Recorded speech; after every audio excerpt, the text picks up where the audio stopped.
Welcome to the High Yellow Podcast. I'm your host, David West. And before I even introduce my guest, give a quick shout out to got kind of a live audience. Got a lot of family came from New Orleans to come and watch the podcast. So appreciate you guys. Appreciate you guys for coming. But I got a special guest in the building, also drove from New Orleans as well. Noel Ellis, how you doing, bro? I'm good. Glad to be on. For sure, man. Good to have you, of course, bro. Happy you was able to drive in. How was the driving yesterday?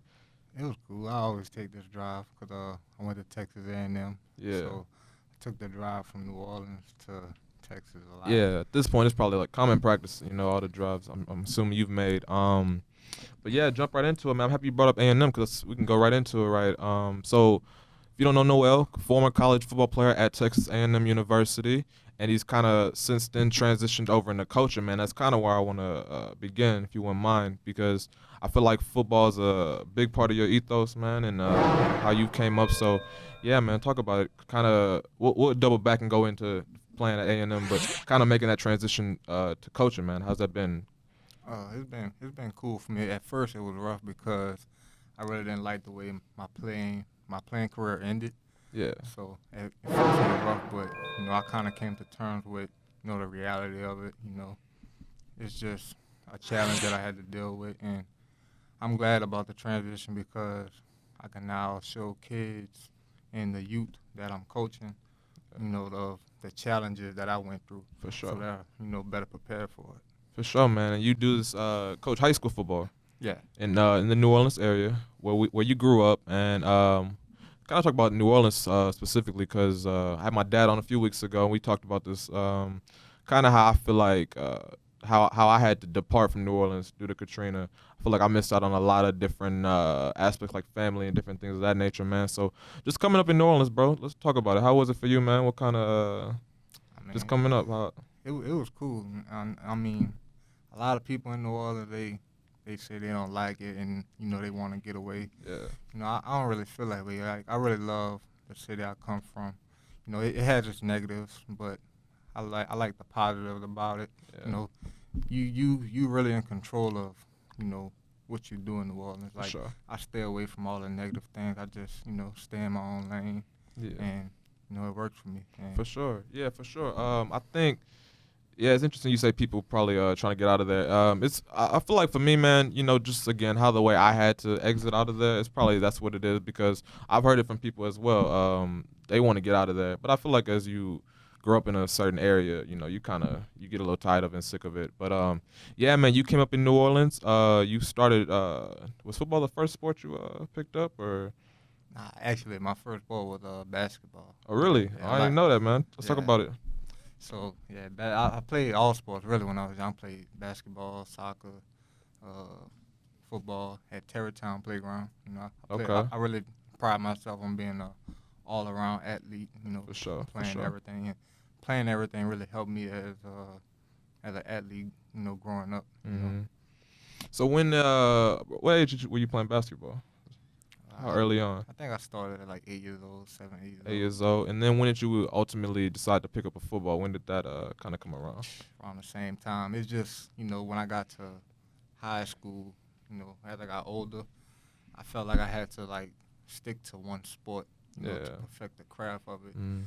so I can go far, and it really worked out for me. But now that I look back on it, I still feel like I could have still played basketball because I regret not playing because I didn't get to play for my high school and Mm. things like that because I was so focused on football. But it all worked out in the end.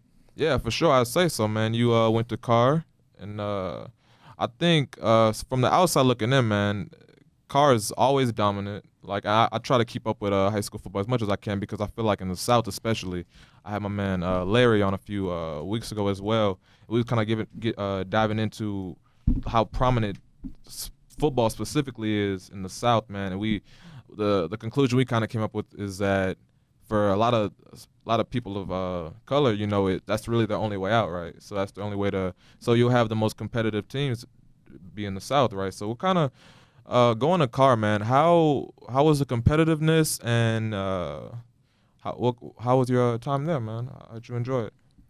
I enjoyed it a lot, and it really molded me into the person I am today. Mm. They taught you a lot about adversity and they were the coaches there. Yeah. They were more than football coaches. Like they were really life coaches. Mm. You know, they really prepare you for life there. And their title is football coach, but before anything, they are really your life coach. And you can really go to those guys for anything other than football, just Yeah. just to talk at times if you're going through stuff. You know, they always there for you. And me being a coach there now, I see firsthand like on how I was treated and how I Mm. was coached, and I get to coach guys that same way, and it's good because they really receptive to it. You know, because at first when Right. I was getting coached like that from those guys, I was like, man, these dudes tripping. You know, Yeah. but now I see, and recently I had to thank those guys there for the way they stayed on me and Right. everything, and they really appreciated that, and they look at themselves like, yeah, I'm really doing it, and Mm. see now I'm really doing it now. Yeah. That's dope, bro. Even hearing you say that, man, I'm thinking about it, man. Damn, had I stayed in New Orleans, bro, I probably could have went D1 too, man. You probably would have been probably would have messing with you, bro. We probably would have, doing a little something. Yep. But no, that's interesting, man. You spent all 4 years at Carr, and obviously, where is Carr deep? Is that like in Central New Orleans, or where exactly? Yeah, it's on the West Bank in Algiers. Okay. Yeah. Yeah, for sure, man. So, I guess aside from football, man, just the school itself, man. How was that attending there, and just I guess outside of more inside the classroom, how was that was It was cool. The teachers they care about the football team. They do, right. but they want us to be student at least. So Mm, the student part is really important to the teachers at Carr, and they really push that.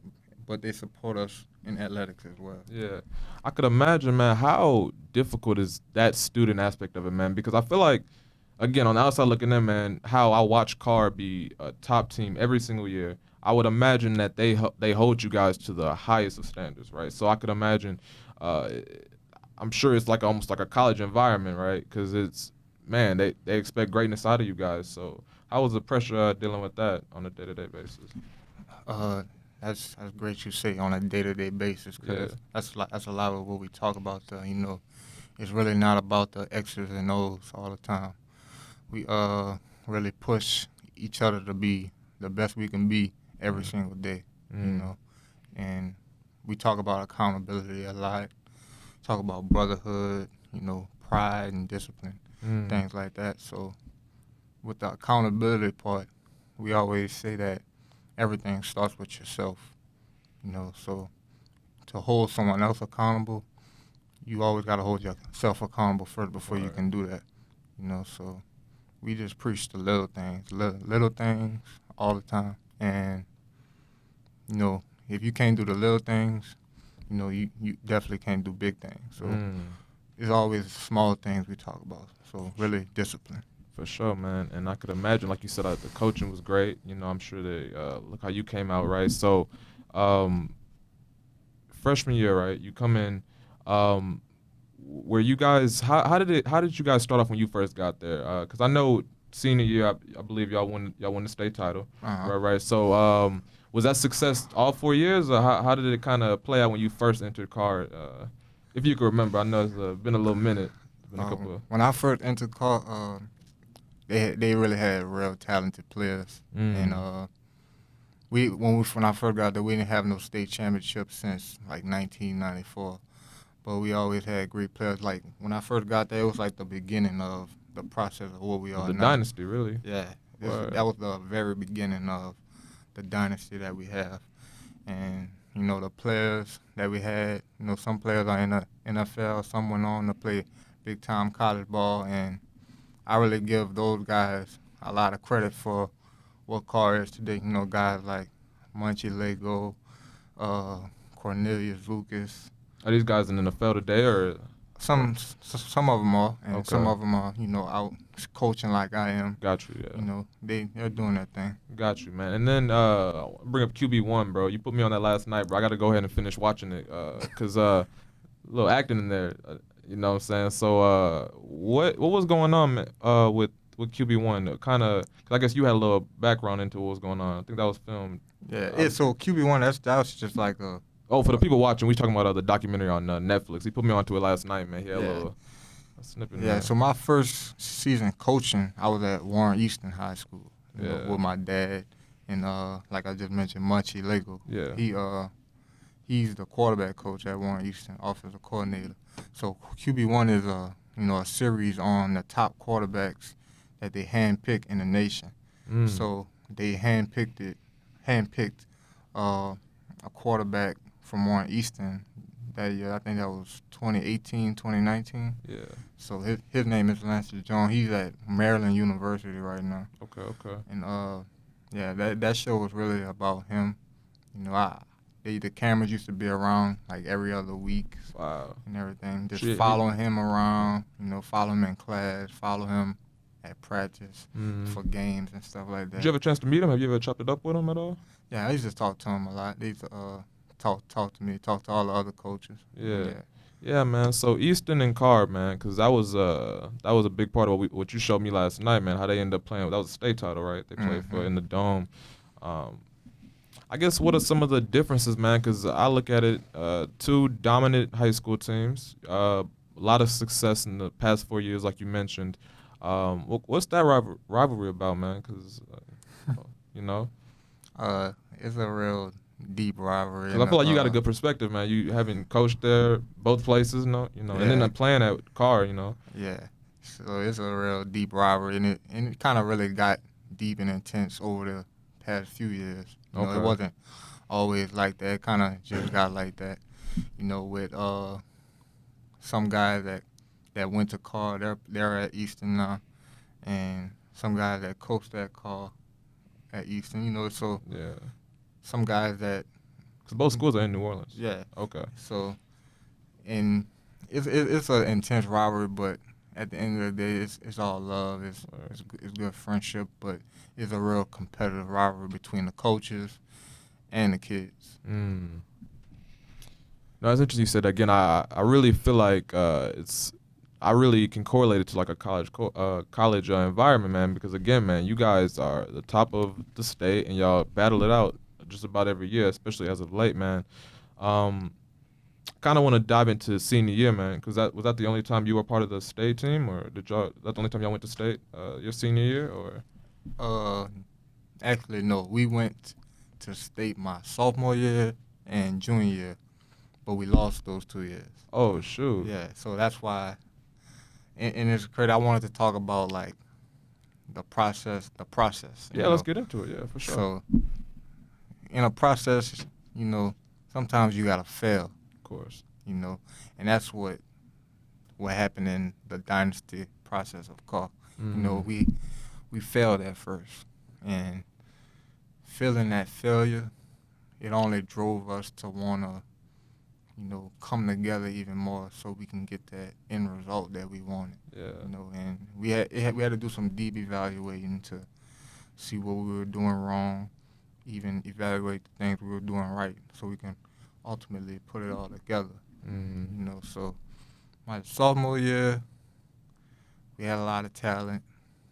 You know, Probably a lot of different egos, so it didn't come together as Mm. fast as we wanted to. But we all were real talented, but we came up short that year.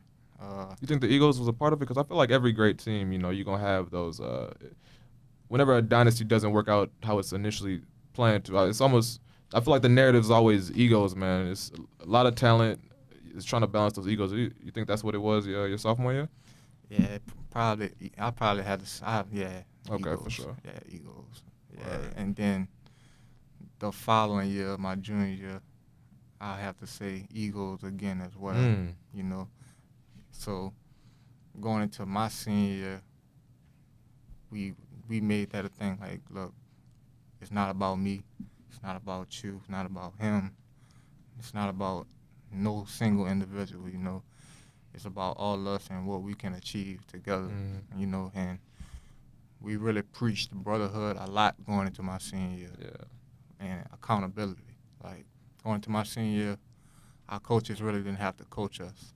Okay. We really coached and policed ourselves, and that's really how we were so successful that year. And for the years after that, the teams after us, they really try to model and do that same thing. You know, they try to hold themselves accountable. They try to run their own team. Yeah, yeah. Because ultimately, teams really win games. You know, Sure. players win games. Yeah. So No, I agree with you. because the coaches, they can't be out there. They can't Yeah, make yeah. checks. They can't call audibles. They can't make these catches, make these throws. Yeah. And as players, they gotta, you know, come to terms with that. So they gotta really say like, man, this is really on us. Mm. So we gotta do the deep work and go through this Yeah, process. not to cut you off, but that ego check, man, because you're not giving yourself credit, but I'm about to praise you, dog. You was cold, man. Like, we're not gonna act like you wasn't just. I guess you cold, bro. Like, you know, you did your thing out there, man. Appreciate it. Yeah. How, like you say, ego check for everybody, man. Was that you being as talented as you were, man? Is that something you had to sort of deal with as well? Sort of that ego check. Of course. Yeah, I had a huge ego at first. You know, I just thought like my stuff ain't stink. You know, I had to. You can Really, cuss on there, brother. You cuss. You can cuss on there, man. My bad. I don't be telling the rules, bro. Ain't no rules, but we can cuss. Yeah. Yeah. I just really had to humble myself. Word. You know, so and humbling myself was the best thing I could do because you never want nobody to humble you. Yeah. You always want to humble yourself, and I think that's the best thing I could have did. And in humbling myself, I really practice the word humility a lot, and that's simply just thinking, putting others before yourself, and people might think that's a weak thing to do. It's really not. Yeah. You know. Yeah, man. And then for all that to come together, we get to senior year. Y'all go undefeated? Oh yeah, senior year. Yeah. Oh yeah.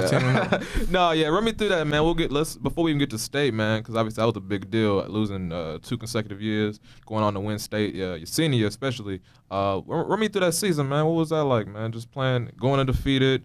You know, again, I feel like that ego could definitely have been a factor. Came in. You know, you go about 8-0, whatever. You know, you gonna start feeling yourself a little bit. So, man, how did y'all manage that? And what was that like right in the season, your senior year?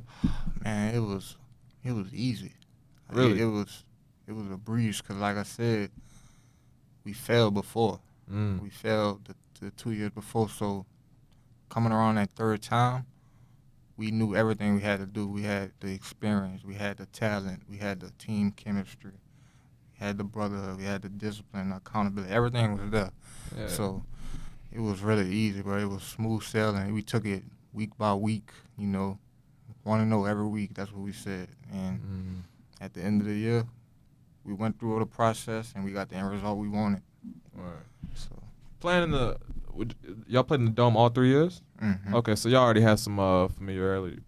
Y'all already familiar with the what that entailed, man. So y'all get to state, and what was that game like? How did that play out, man?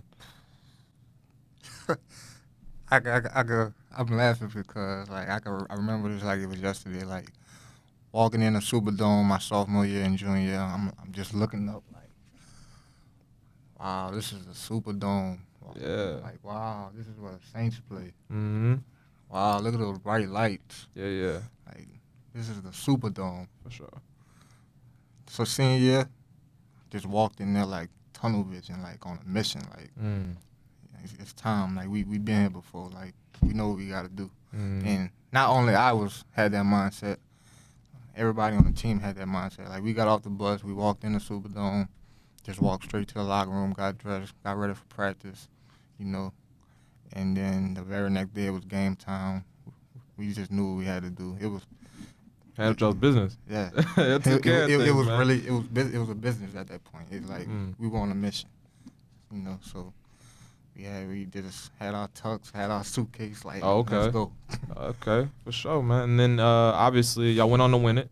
Then moving a little forward, signing day. You end up. When is the signing day process for people that don't know? It's always the first week of February. Okay, was that before the game, y'all state game, or after?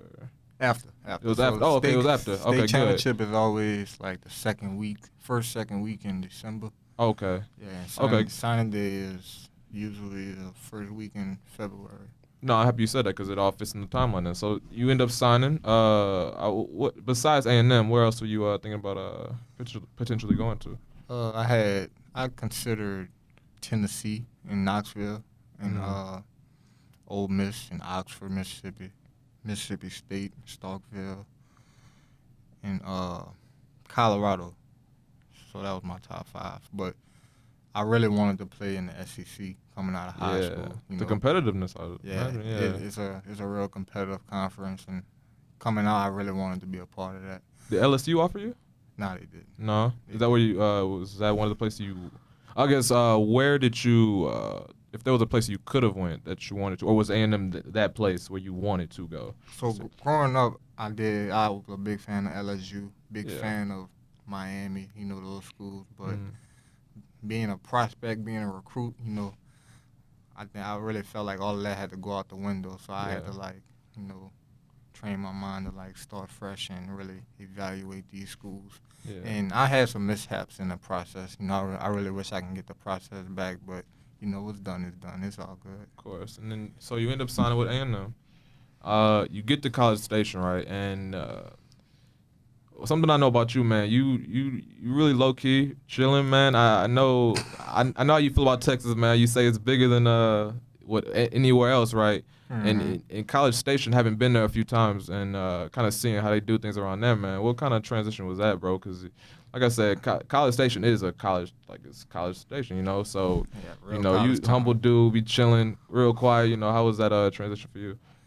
Uh, it wasn't that bad. You know, College Station is a real nice town. It's not too hype and all that. You know, it's it was like me being from New Orleans. It was an easy transition for me. You know, Mm, because New Orleans is small. You know, I just just stay in my own lane. Like you said, I'm real chill, quiet. You yeah. know, it was easy for me. Yeah, don't be going out much, Nah. chilling. Was how was the culture? Like, was it how would you compare the cultures? Are they similar in any way? Like, obviously, New Orleans is a more vibrant, lively city, whereas Texas, in general, for me at least, personally, having lived here just about all my life, it's kind of more mellow. You know, it's more calm down. So that was something you noticed too, or Yeah, I noticed that. As far as the culture wise, I just couldn't adapt to the food wise mm, stuff. yeah. In New Orleans the food is amazing, and I just had to I won't find disagree with you there. yeah, We do.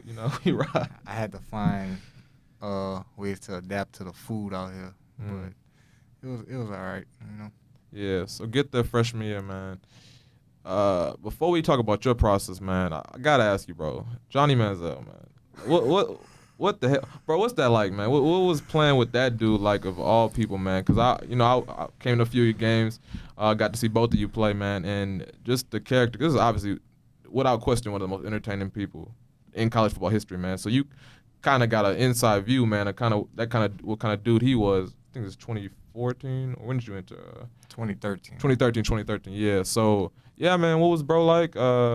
You know what I'm saying? If you could recruit him to get on the podcast, bro, I'd be live. I ain't gonna lie to you. We can get that going. Nah, I'm just playing. But yeah, man, what was he like, bro? You know? He was real cool, real down to earth dude. You know, he invited us over to his crib a couple times. You know, we Wow. chill at the practice facility. You know, he handled his business. Mm. You know, it was a good experience. You know, being on a team with Johnny. You know, even practicing with him. You know, the same stuff he used to do in games.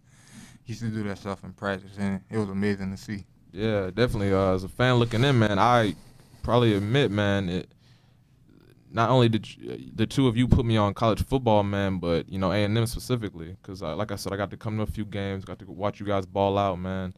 And yeah, it was a beautiful thing to watch, man. And again, Yeah, one of the most entertaining players to ever play. yeah, So and not even Johnny. It was a couple great players that were on campus my freshman year, like Mike Evans. You oh, know, true, yeah, yeah, yeah, he was another cool dude. yeah. You know, Mm, real down to earth, and I had the chance to compete with him in practice a lot of times. So that sheesh. was a great experience. You Yeah. know, Dive into that a little more, man. Going up against Mike Evans, bro. That's I didn't even think about that. Yeah, man. He was definitely out there, man. This dude obviously going on to have a great career with the Bucks. What was that like? What was those battles, man? Because you coming in top corner, you know. it was a real challenge. You know, Mike is very big, very athletic, He do fast. 6'5" with 280. No, Yeah, you big dude, man. runs a 4.4. So Yeah. it was a challenge, you know.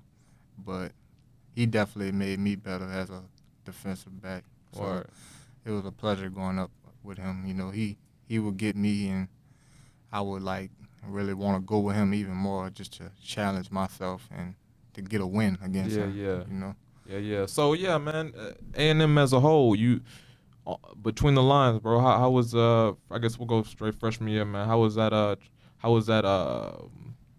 how'd you enjoy your first season there, man? My first year, it was very fun. You know, and I was fresh out of high school.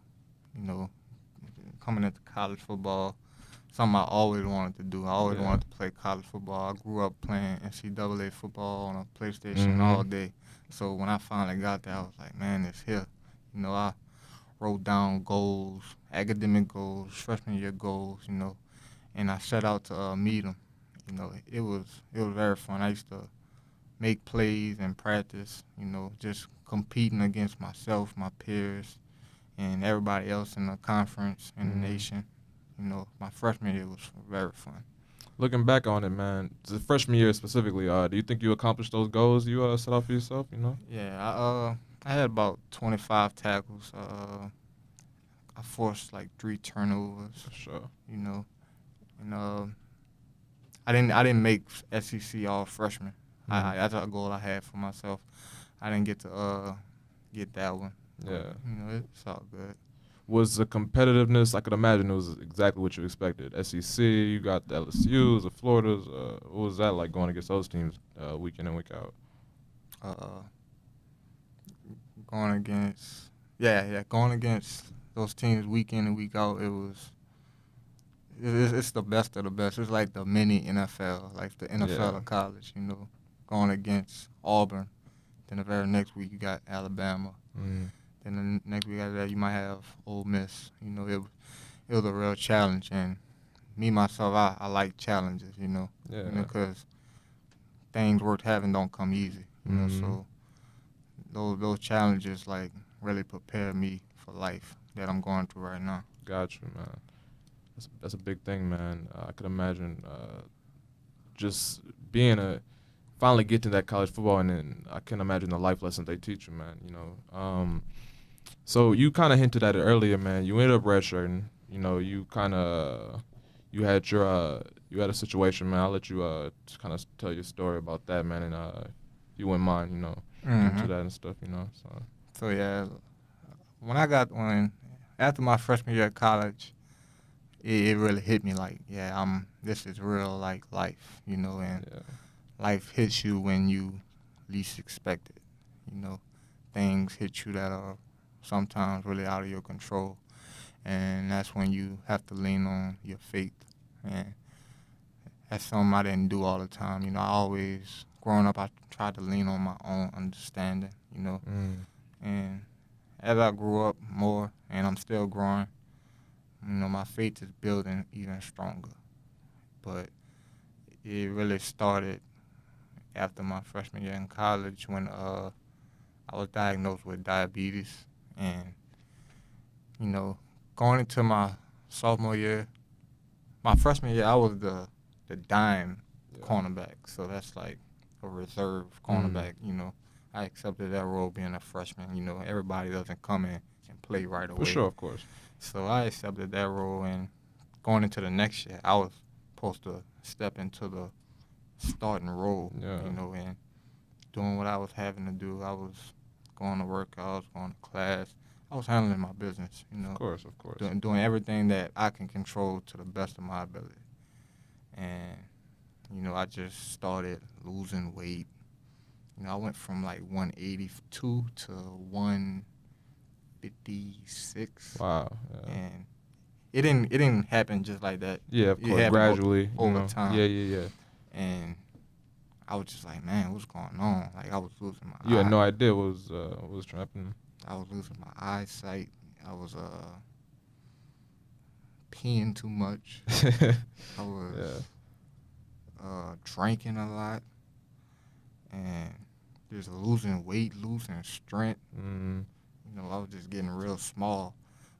But Meanwhile, I'm in the weight room. I'm going hard. Like, Yeah. I'm still Noel. I'm Because they still, pushing you, man. yeah, If you don't know what's going on, they obviously don't. So obviously you pushing yourself to, yeah. you from the start, so Yeah, I'm lifting like heavy, normal, yeah. but I do feel how weak I'm getting. And just one day we was outside on the field conditioning, and I'm usually, top three coming in first, second, Yeah. in the sprints and everything. I'm usually up there. This day I was dead last, Mm. strenuously pushing myself like, man, what's going on? I just stopped. I hit the floor. Harder breathing. The trainer walked up to me. Hey, man, what's going on? You all right? And I was like, man, I can't see, because on the practice field, they used to have banners of Texas A&M, Yeah. Mm. stuff. I'm looking around the field. Like, all that stuff is just blurry. Mm. I'm like, man, I can't see. Like, I'm weak. Trainer, the first thing came to his mind, I must have uh, HIV or something. Oh shit. He started asking me questions. He started asking me questions about have I had sex and all this unprotected. Like, College stages, man. I'm You like, crazy. man, no.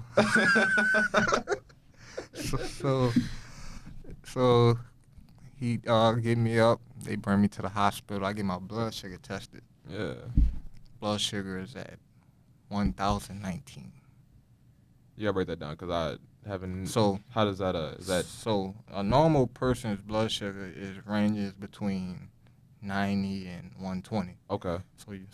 You're non-diabetic. Okay. You're going to stay between 90 and 120, and your pancreas is going to produce insulin for you to stay in that range. Okay. Gotcha. So my pancreas was shut down. It's just totally don't produce any more insulin. So by not producing no insulin, when I eat and stuff like that, blood sugar is going to continue to go up. Yeah. And it got up to 1,019. Wow. And now, meanwhile, I told you where it's supposed to be, 90 and 120. Yeah. 1,019. Shit, man. Word. And then not to cut off your story, and then you said you was talking with the trainers, right? And they was kind of figuring out what was going on. So that initial test, was that done by the trainers when they found out your blood sugar? Now, I had to go into the hospital. They brought me to the hospital, got tested, checked, and everything. And I forgot how it really went, but Yeah. I believe I was released. They got my blood sugar down, then I was released. Okay. But I didn't know what that was about, Yeah. So the very next day, I meet with that same trainer. He tells me I have diabetes. Okay. And when he told me that, I kind of felt something. I felt my life change at that moment, because Wow. having diabetes is a real life-changing thing. 100%, Like, yeah, your of diet course, of changes. course. You have to eat different. You have to do this, do that, take your course. medicine, take your shots. I felt that in that moment when he told me that. And it's like something just like pushed me or something. Like something punched me in. I could imagine, like you said, your whole life changed, man. I felt Obviously your personal change, but not to discredit that, but on the field, man, how did that what's next after that, man? Did you actually had the red shirt and Yeah. so what I guess what followed once you initially found out, what came next as far as on the field? What kind of,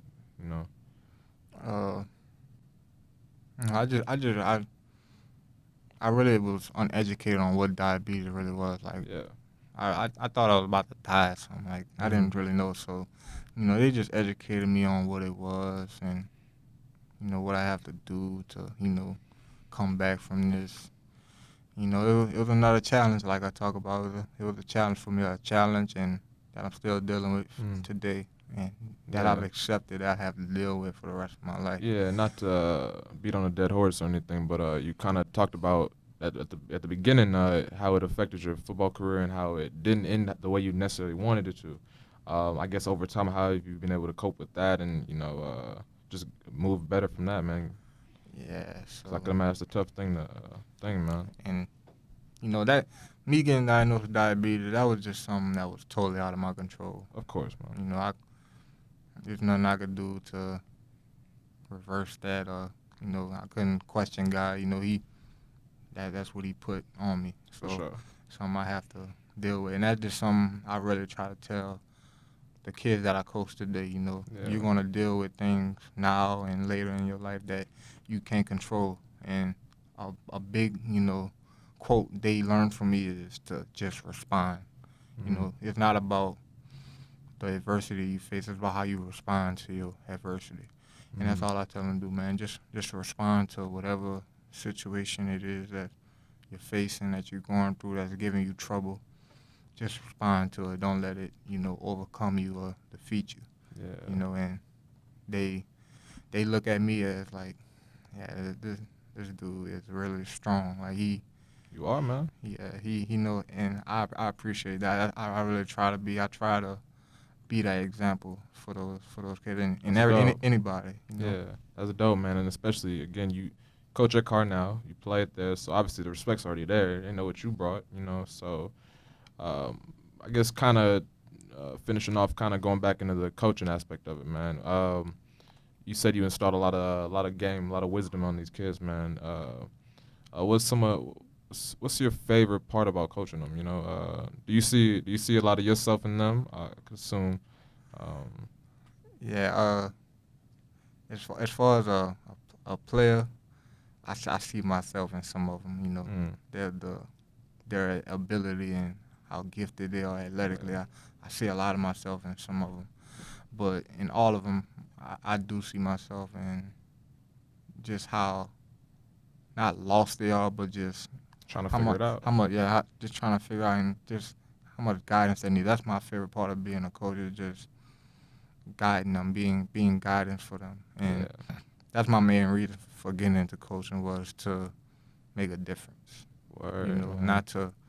Not to get this kid to the NFL or the next level. It's to make a difference in some way in this kid's life. That's my main objective for being a Yeah. coach. That's why I'm a coach. Nah, man, that's mad dope, bro. Obviously doing big things, man. I'm gonna have to come by the next time y'all in state next year, cause I'm already predicting y'all gonna be there, so I might as well show up and Of support. course, yeah, we got all our starters coming back on offense except the quarterback. That's Uh, big. yeah, we got 6 starters on defense, 2 at D line, 2 at linebacker, Okay. 2 at defensive back. So we're gonna be real loaded, real talented, and you know, a lot of those kids that were leaders on the team last year that one state they come back. So Got you. just like it was my senior, it should be real easy for them. We Yeah. shouldn't have to police them too much. They should be able to police themselves, hold each other accountable. And with this pandemic that's going on, we haven't had a lot of time to practice or Yeah. even be together. Of course. But you know, the way I preach adversity to them all the time, so they're just gonna look at this as adversity and they're just gonna Mhm. respond to it. So they're gonna make up for the time. They're gonna rebuild the brotherhood, the For chemistry, sure. and I'm sure they already been staying together, working out and Yeah. stuff. So Mm. they'll get right back into it, and we'll make a run at this. For sure, man. Hey, man, I appreciate you coming on, bro. Appreciate you breaking down the whole story, man. Appreciate you having me. Got to get down and everything, man. And good to have you, man. You're doing a big thing nowadays, mentoring the kids and everything like that, man. I'm gonna have to stop by practice or something, man. Yeah, anytime. Just For let me sure, know. man. Good to have you again. High Yellow Podcast. Thank you, Noel Ellis, man. Uh-huh. We out.